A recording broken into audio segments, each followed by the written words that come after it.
on guys, Aaron from Top Tier Gaming here, and today I'm coming at you with my updated, well not even updated, my regional Dragonmaid deck profile that I actually took to the Fort Worth Regional this last weekend, and yeah, it is an updated list because it's different from my last Dragonmaid profile I uploaded. I made a couple of changes for the regional, and yeah, I'll sort of go over my matchups and explain how the day went. No, I did not top 8 this event, which is unfortunate. It's like the first Fort Worth since regionals came back that I didn't manage to top. In fact, it was quite the opposite. I didn't do as well as I wanted to at all. Sort of going over the matchups that I'll put on screen so you guys can sort of take a look. Before I put them on screen and sort of explain the matchups though, I want to say I built this deck in a very specific way to counter what I thought would be the meta. Obviously, we know Tier Limit is very strong. I thought there would be some Dark World in the room because it's, a new structure deck, and it's actually a very solid deck. So I was afraid of Dark World and Tier Limits going into it, so I wanted to have like a really solid Bestial lineup, which I ended up doing. And then also, I expected some Sprite, of course. I expected some Naturia, of course, Fluandereeze. And I knew my matchup into Fluandereeze wouldn't be as good as I wanted it to because I'm playing so many Bestials. But overall I should play more Tier Limits and more Dark World in theory. Now, what ended up happening, unfortunately, was I played against a lot of anti-meta, which my deck was not prepped for. So putting them on the screen, round 1 I played against Crystal Beast that I ended up winning, which honestly, saying you won against Crystal Beast sounds like expected almost, even though the deck does have a lot of floodgate options. But it was a lot closer than it should have been, potentially, just because that deck puts out a lot of floodgates, and it's very hard for a Bystial deck to play around Necro Valley. However, we were able to draw some good side deck cards that helped us win. Game 1 I completely bricked, so I just lost that game outright. Round 2, I played against Fluandereeze and I lost. He won the die roll. No, actually, I won the die roll, but my first turn was pass. I opened like 3 unique Bystial names with no way to summon. It was like a hospitality, a changeover, and 3 Bystials. So it was just pass, and of course he's playing Fluandereeze, so I instantly lose. And then game 2, I opened up, going first this time, I opened up double Imperm, double Tidying, and a Bystial, even though I sided out most of my Bystials. So like my Fluandereeze opponent opened up super well with Prosperity, Duality, like go second cards, and Engine. So I drew bad and my opponent drew well, so fair enough, I lost that one, but I was like, okay, we got one Fluandereeze out the way.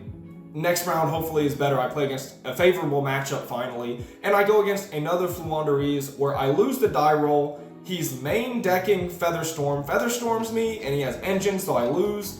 And then game 2, I ended up like drawing an okay hand, and then I win. And then game 3, he opened Featherstorm again. So I mean, he drew better than I did. Like, Fluandereeze is such a hard deck to play against because the deck, when it gets to play, is super strong, but it also has, like, blowouts that you can't really prepare for. And, like, Fluandereeze ends up not being a game where your deck building matters as much. It's more about what outs you drew compared to, like, what their hand was. If they open Featherstorm D-Shifter, they open Featherstorm D-Shifter. There's not much you can do there, so yeah, I ended up dropping after that because at X2, I'm just in it for the mat at this point, and I can't get the mat at X2 with how many players there are. Again, if you want just like an invite, then you can still keep playing at X2, but for me, there was no point because I already, have my invite. I was just going for either a deck box or a mat, so at that point, I just dropped out of the tournament.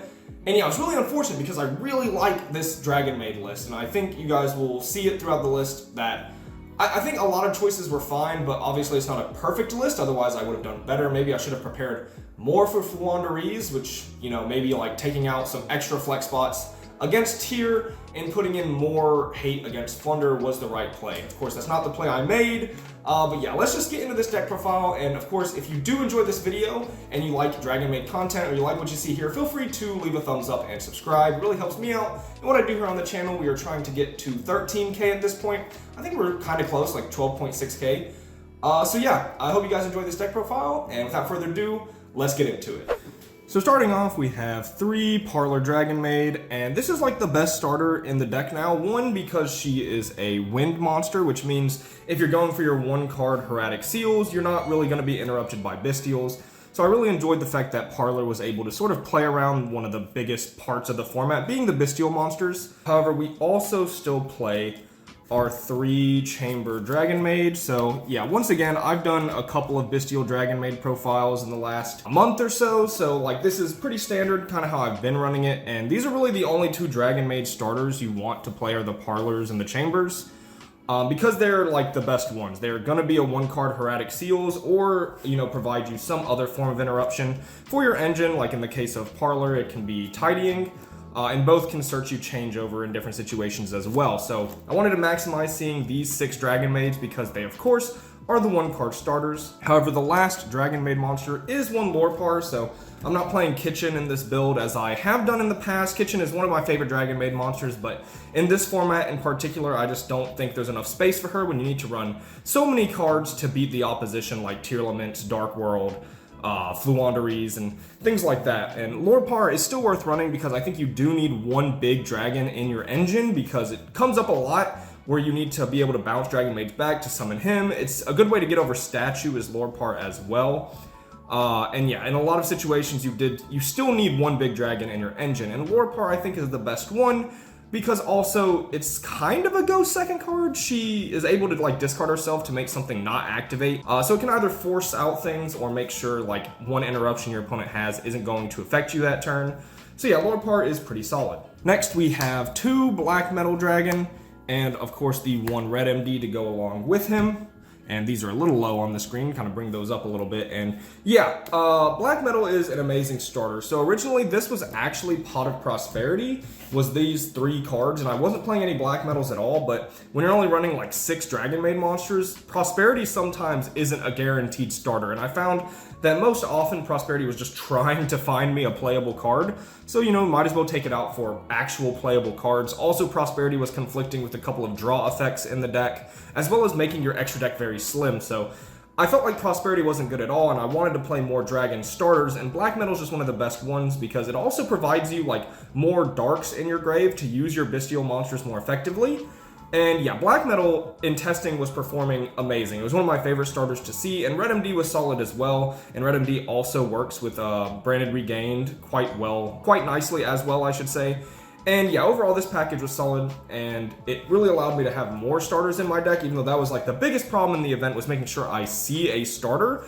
And my hands overall weren't allowing me to, so maybe more starters are needed, but in testing, I was actually drawing too many. So it's really weird how, like, to play the ratios there. But yeah, I played 2 Black Metal and a Red MD. The last, like, extra dragon monster is 1 Noctovision, which seems a little weird. Why are you running, like, 1 random Nocto? I wanted to, like, actually run more of it, but I was playing 2, and I felt like I needed space for additional flex spots, so I took out a Nocto.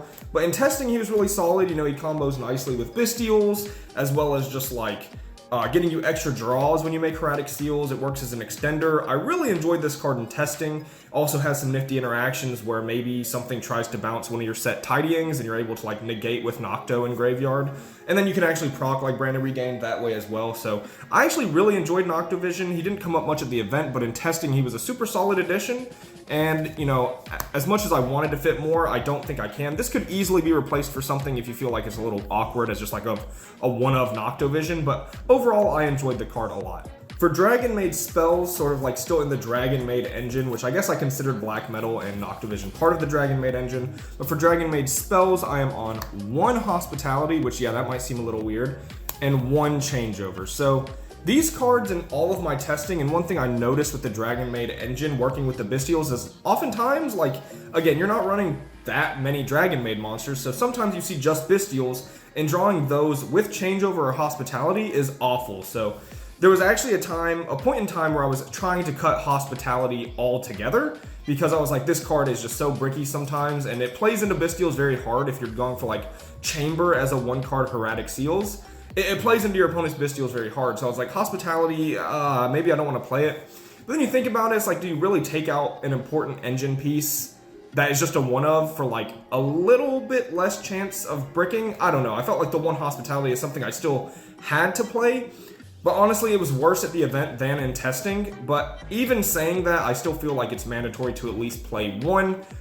Because it will come up in certain situations, and then 1 Changeover is mandatory. You have to play the 1 Changeover. You could potentially up it, but again, you're not running that many Dragonmaid monsters, so you don't want to be caught in a situation where you have a bunch of Bystials and a Changeover. So I just played 1 and 1 because it felt like the best way to play this engine because you need them, but you don't want to brick on them. And lastly, in the Dragonmaid package, we're playing 3 Tidying. This is definitely the best card in the deck. However, there is one downside, and it is, the fact that it's a purple card going second, which comes up in times where your more awkward hands get, like, even more awkward because you drew this with it. Like, if you draw a handful of Bestials and then, like, 2 Tidying with it, your hand was extremely unplayable, and you just have to, like, hope you're playing into a good matchup, which for me at the event, obviously, did not happen often because I was playing so many not tier limit decks. But yeah, other than that, Tidying in the engine is the most powerful card in your engine. It gives you also something if, like, tier limits are milling your cards. It gives you, like, something beneficial to hit potentially. Yeah, Tidying is something you have to max out. The synergy this card has with Bestials and Hieratic Seals is actually, like, super cool. And one of the reasons I wanted to play this is, like, you can, like, end your turn with Magnamoot, leave it on board, and then Tidying it back so you get another search off it and it's another banish, which, yeah, my matchups against tier limit and all my testing against tier limit was super solid because of interactions between Tidying, Bestials, Hieratic Seals, and it's one of the reasons I wanted to play this deck. Of course, I didn't end up playing many tier limits, which made it kind of tough, but yeah, 3 Tidying for sure is something I feel like you have to play. For the Bestial package, and of course one of the reasons I wanted to take this deck was the fact that, like, the Bestials are solid into what's, like, considered to be the meta, and, having synergy with dragons is really solid. So I wanted to max out my Bystial package, so we are playing the 3 Lubellion, who's super good to search Magnamoot, and also make sure you get Branded Regained, or Branded Beast, depending on the situation. So we wanted to max him out. And of course, we maxed all the other names. Magnamoot, like, you're going to max this card in Dragon decks, like, regardless of the format. As many Magnamoot is playable, you're probably still going to play it, because in Dragons, this card is insane. But of course, yeah, maxing 3 Magna. 3 Druis Worm, just the second best one, potentially. Although, like, sometimes it's really the Saronir, because Saronir is really solid when you're playing the spells and traps, and, like, you need more Lubellions, because oftentimes, like, your first Lubellion will get banished by your opponent, and you'll need to Saronir out another one, so it just depends. And then for the spells, of course, 1 Branded Regained, and the trap is the Branded Beast. And honestly, Regained is my favorite card in this package. There was actually a long span of time where I wanted to play multiple Regained. Of course, I stopped myself because, like, it definitely has downsides. It's not helping you going second very often. You don't want to brick on it. So, like, I kept it at 1, but there were so many times where I was like, I should just play 2 of this card because I want to open it so many times going first. I stopped myself because it doesn't seem that good, like, when you really look at it, but I really enjoy this card. And of course, Branded Beast is mandatory as well. So that is the Branded engine, which was really here to stop tier limits and Dark World because those decks are horrifying. And I wanted to make sure I covered for those. Obviously, my matchups were not any of those, so these cards ended up not being that great. However, like, if you're going to a larger event or you expect more of what the meta actually is, you should definitely play those. But yeah, for me, they were extremely awkward just due to, like, the matchups I had. And then alongside those, because our main engine is so small, we're able to play a bunch of flex spots. So I have 3 Ash Blossom, which, is not like the greatest card this format, but it's solid enough if you're already playing a bunch of hand traps. And, I'm glad I played this because against the matchups I played, Ash was actually phenomenal. And then we have 3 Ghost Bell, which I decided Ghost Bell over Effect Veiler and a couple other cards I was testing in this slot. And I ended up choosing Ghost Bell because there was a lot of situations where, like, if my Hieratic Seals was caught in a position where my opponent could chain a Bystial to his effect because I controlled another monster, it really put me in a bad spot. So Bell was here to be not only defensive against my opponent's Bystials, or, anything that would touch my graveyard, but also it's good versus tier limit and Dark World. So yeah, I really wanted to play this, and I thought it would be a good call for the event. Again, my matchups did not make it a good call for the event. It would have been better being Effect Veiler, but yeah, I think overall, I think it was the right choice to play Bell, but Veiler is also good because it's a light, so I think you can choose whichever one you want there. And then 3 Infinite Impermanence. Super glad I played this as well. Obviously, it's one of the best hand traps in the game currently. Like, it's very easy to slot in Imperms. It's just very solid, especially in combination with a Bystial. As long as you use this first, obviously, because if you put a Bystial on board, you're not going to be able to use it. But yeah, I played against a bunch of Fluanderees, so Imperm, in theory, is an amazing card in that matchup. Last card in the deck is, of course, the one called by the grave, because you can shut off tier limit names for 2 turns, which is absolutely massive. It's obviously just a really solid card going first. Like, going second, you can decide to side it out, but it also hits D-Shifter, which is pretty good. For the extra deck, I'll go over it relatively quickly, so I can also get on with the side deck. We have the 2 Sheo and the 2 House. I think this is, like, fine. You know, before you would need to play more house potentially because you really want to be able to use Shale a lot of time. But yeah, honestly, you can like recycle house with Branded Regained in a lot of situations. So I felt like I had a lot more of this than 2. And honestly, it never came up that I needed 3. So 2 and 2 is definitely fine. 2 Erratic Seals. I never needed a third one of this, and I haven't in all of my testing because again, even if it comes up, you can Branded Regained it back. So that's really nice. This is of course one of your main cards. One of the best things in the deck is this plus Tidying with the Bystial engine is super solid.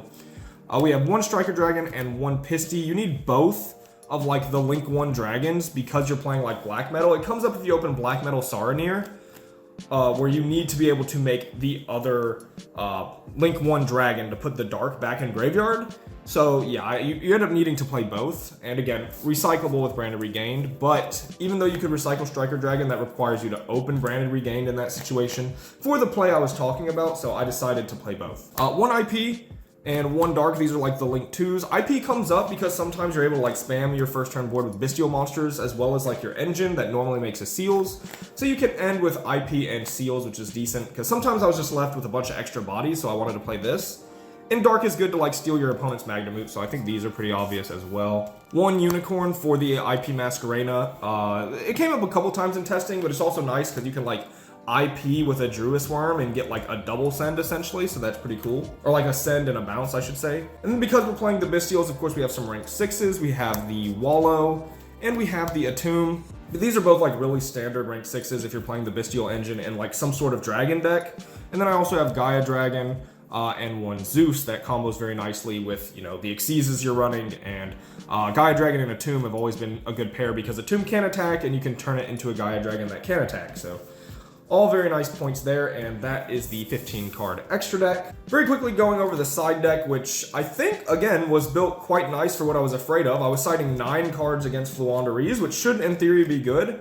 And my main deck was more geared towards Tearlament and Dark World, so I had to side, like, less for them. But maybe at the end of the day, I didn't side enough for Fluandereeze, so who knows? We'll take a look at this side deck. So it's a 15 card side deck, obviously, but it felt like a 12 card side deck because I feel like I always have to play 3 Dogwood. Unless I have an in-engine time win condition, you're just kind of forced to play this card. It didn't come up for me because, you know, it only comes up once or twice at an event, I'd usually say, and I just didn't have the opportunity to get into a situation where this card was good. Again, I played 2 Fluandereeze where this card, it was just awful. But yeah, so 3 Dogwood. We sided 3 Droll because Droll, again, stopped the matchups I was really afraid of, like Fluandereeze, and it's also good versus Dark World. And yeah, Dark World and Fluandereeze made me really want to play this card. It has a couple other matchups that are rogue matchups where it can be nice, but it was mostly for Fluandereeze, to be honest, and of course the Dark World matchup. I decided to play Dark Ruler as my go second card over something like Raigeki or Lightning Storm. Lightning Storm I think is really weird because you're running the Bystial, so it can be awkward in certain situations. And then something like Raigeki, while it's good versus Fluandereeze, I feel like Dark Ruler is almost just as good.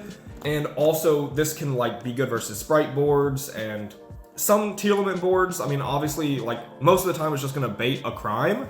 But it still felt like the best go second card for me over something like Evenly, Lightning Storm, or Raigeki.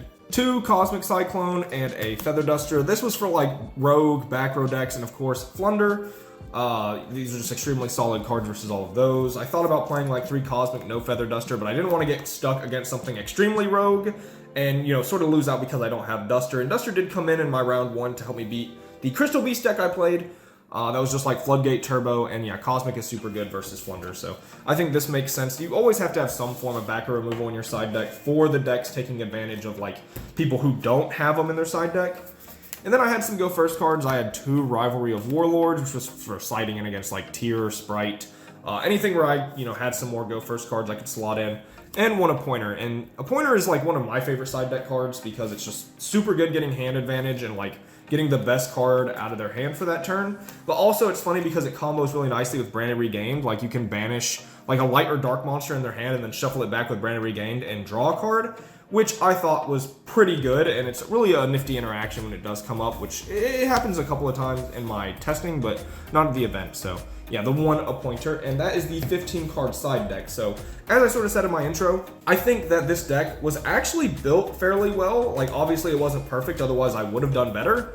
But I feel like most of the problems came from my matchups and like losing the die roll against Fluandereeze that many times. and them opening actually just insane, or insane relative to what I opened at the very least. It made like my deck building almost irrelevant, because it really is more about how many outs you drew and what they drew. And I just got Featherstormed out the game. You know, D-Shifter didn't really get me, but Featherstorm plus not opening well in a lot of situations, it really was sort of got the better of me this event. And I think that's part of like the Bystial engine, as I explained in my intro a little bit.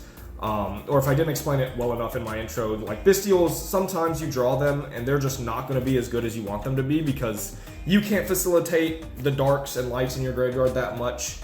So you need your opponent to do it some as well, or else sometimes you just break. But yep, that's going to be it for my regional sort of Dragonmaid deck profile. I hope you guys enjoyed. If you did, leave a like down below, and if you enjoyed it, again, you can leave a comment saying maybe what you think the deck needed or anything like that, and I'll be sure to read those. But yeah, this has been Aaron from Top Tier Gaming. Bye, YouTube.